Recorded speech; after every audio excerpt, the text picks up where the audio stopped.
Halo, kami mahasiswa dari Universitas Jenderal Sudirman, jurusan Administrasi Publik. Kelompok kami beranggotakan yang pertama Rizky Oktaningrum, yang kedua Faradila Salsabila, dan yang ketiga Rizky Amalia Fitriani.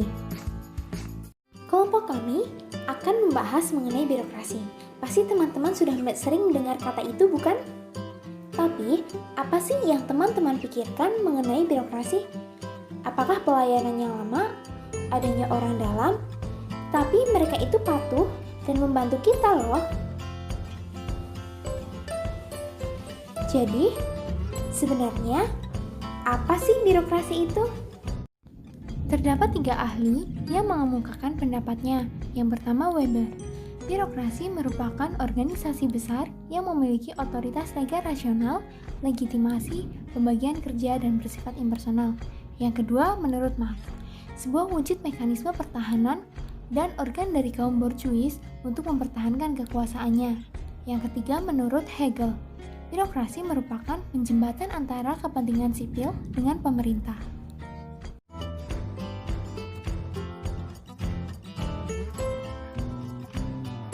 Kemudian, mengenai teori birokrasi. Terdapat 4 teori mengenai birokrasi. Yang pertama, teori rasional administratif model. Kedua, teori power block model. Yang ketiga, teori bureaucratic oversupply model.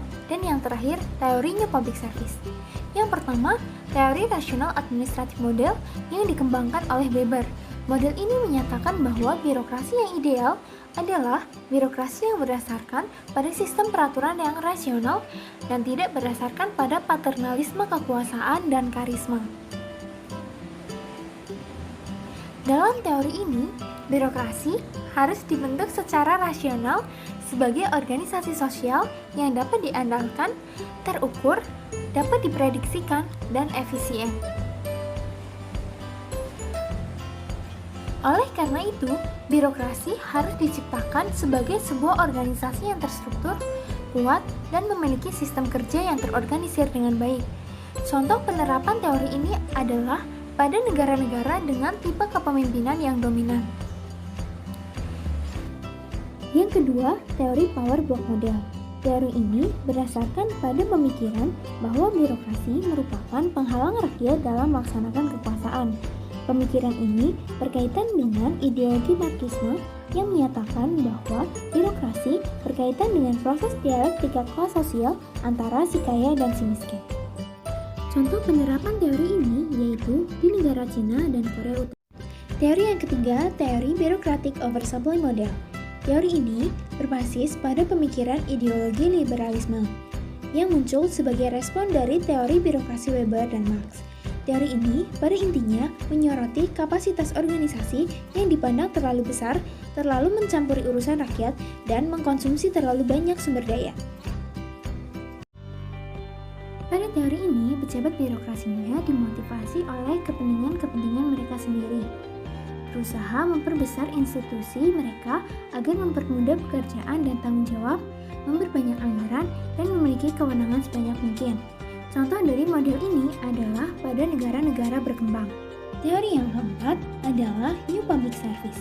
Menurut teori ini, birokrasi merupakan organisasi yang memiliki peranan dan cara kerja yang berbeda dengan sektor swasta. Baik buruknya birokrasi terletak pada pemberian pelayanan kepada rakyat. Dalam teori ini, pelayanan diberikan kepada citizen atau warga negara. Tapi kenapa perspektif orang terhadap birokrasi itu selalu negatif? Karena yang pertama, adanya patologi persepsi dan gaya manajerial. Contohnya, korupsi, penyalahgunaan kekuasaan, dan adanya suap menyuap.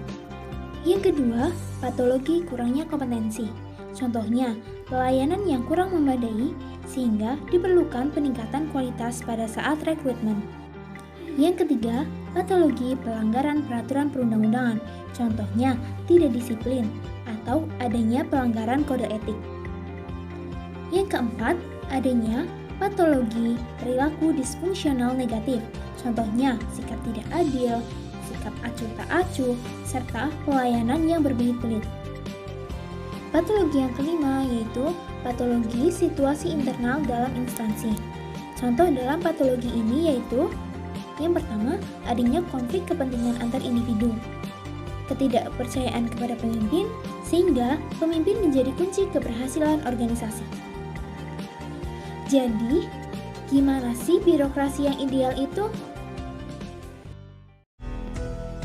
Ada 5 ciri birokrasi yang ideal. Ciri-ciri ini dikemukakan oleh Max Weber. Ciri yang pertama yaitu pembagian tugas berdasarkan kemampuan. Yang kedua, adanya hierarki wewenang. Yang ketiga, ketentuan yang berlaku sama di seluruh organisasi. Yang keempat, menjaga hubungan yang impersonal. Dan yang kelima, pemilihan dan promosi pegawai berdasarkan kemampuan. Ciri yang pertama yaitu adanya pembagian tugas berdasarkan kemampuan tertentu. Maksudnya adalah mengelola realita yang ada bahwa setiap manusia mempunyai kemampuan yang berbeda. Begitu juga dengan personil, mempunyai kelebihan dalam satu hal namun kurang di hal yang lain. Untuk itu, organisasi harus dapat menempatkan personil di dalam bidang yang dikuasainya. Contohnya, menempatkan anggota yang memiliki latar pendidikan intelijen di fungsi intelijen dan menempatkan anggota yang lulusan kedokteran di bidang kedokteran dan kesehatan.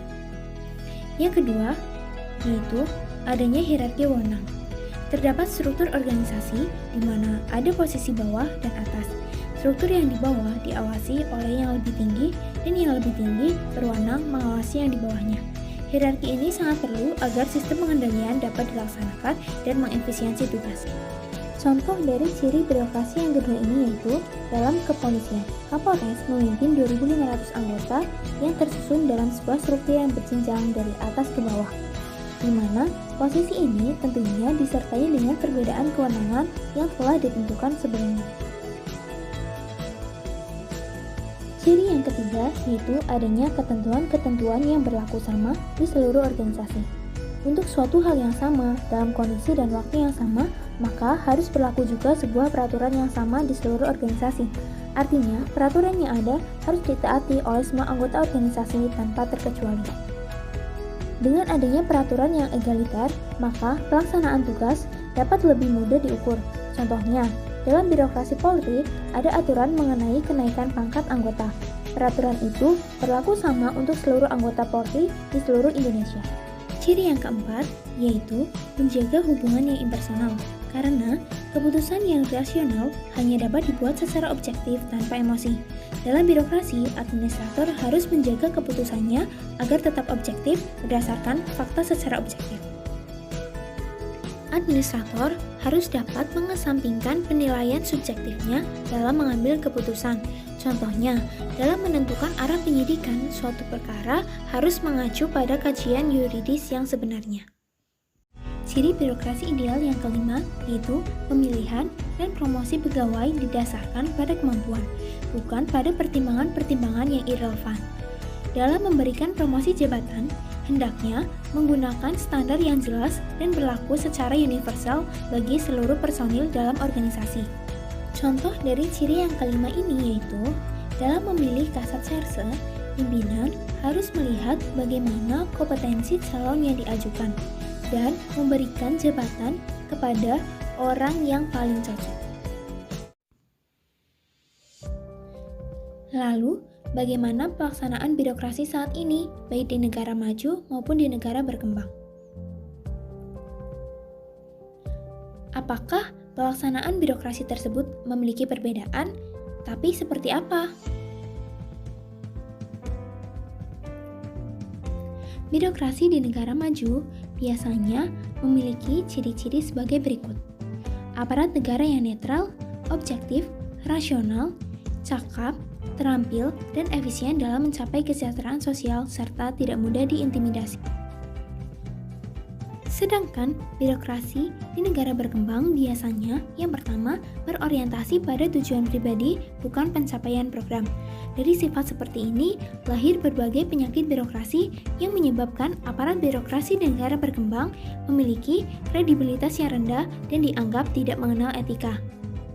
Yang kedua, bersifat otonom, yang berarti lepas dari proses politik dan pengawasan masyarakat. Di banyak negara berkembang, orang paling terpelajar yang akan berkumpul dalam birokrasi, sehingga kelompok di luar itu sulit menandingi mereka dan akibatnya pengawasan menjadi tidak efektif. Sekian dari kami, terima kasih.